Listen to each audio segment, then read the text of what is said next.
So we got this perego Ranger RZR or RZR a couple weeks ago. It's got that variable speed pedal, so the harder the kid pushes, either it's in low gear or high gear. And we noticed that the high gear was working intermittently and then finally just stopped working altogether. So hopefully, if you're having the same problem, this might help you figure it out a little bit quicker. You'll need a multimeter to test for continuity. So if you don't have one, maybe try and find somebody who does. First of all, you need to remove the pedal. I found it's easier just to flip the car on the side and just pop out the tabs. You can see there's 2 on the bottom and then 3 on the top to pop those out. Then on the back, you've got blue, white, and red. The blue is from the battery, and then the white and red are the switch. So I'll take those off. Once those are off, you have 2 more connectors on the back here, and this is for the high speed switch, and I'll take those off. Okay, now that I've got those off, you can take the pedal out. So what you're going to do first on the back here, so blue's on the bottom, and then the white and red are these 2 here. What you want to do first is close the switch and test for continuity between these 2 terminals. Okay, because the blue one's from the battery, the red and white are for the switch. If you have continuity there, then that switch is still good. The next thing to test for continuity, with the pedal still down, is between these 2 tabs here. Okay, if you have continuity there, then this switch is also good, and your problem's not within the pedal.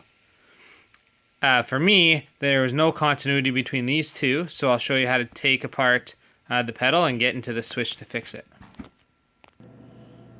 Okay, now that you have the switch off, you need to take out these 2 screws, and you'll see that there's a spring in there, so it's going to pop out on you. Okay, so here's your other switch that I was talking about. But for me, this was the switch that was defective. So you can see that when the pedal is depressed all the way, it pushes on this red button, which activates this switch. Take it out, you have to push. You pull. No, just push these tabs in to pop it out. And then you'll need a really small screwdriver. This one might work still.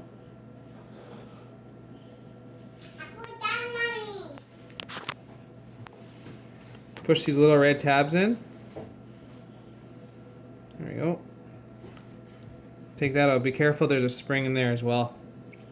So what happens is that when this red button pushes, this metal bar gets pushed down and it contacts against the 2, let's take this spring out, against this terminal in there. I don't know if you can see that, and that one there. By the looks of it, after time it's worn down the contact, so when this got pushed in, it wouldn't actually connect against the terminal. So what I ended up doing, or either when the kid pushes hard enough, it'll actually push the terminals out. So what I ended up doing, these terminals were further than this plastic piece.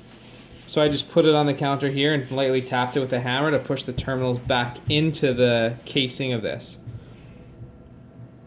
That way the terminals in here gets raised up, so that when this pushes in, you get contact.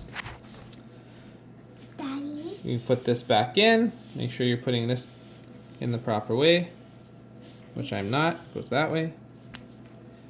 With that done, press the button and check for continuity again between these 2 prongs. With that, you should have it, and it should be good to go back together. Just one more thing when putting it back together. Which way does this have to go? Like this. You have to be careful that there's a spring here, and it needs to line up in this groove here. Okay, and that's the tricky part. So I found if you hold it like this, maybe get someone to help you, and use a screwdriver to push this spring back under that slot. Ooh, something like that.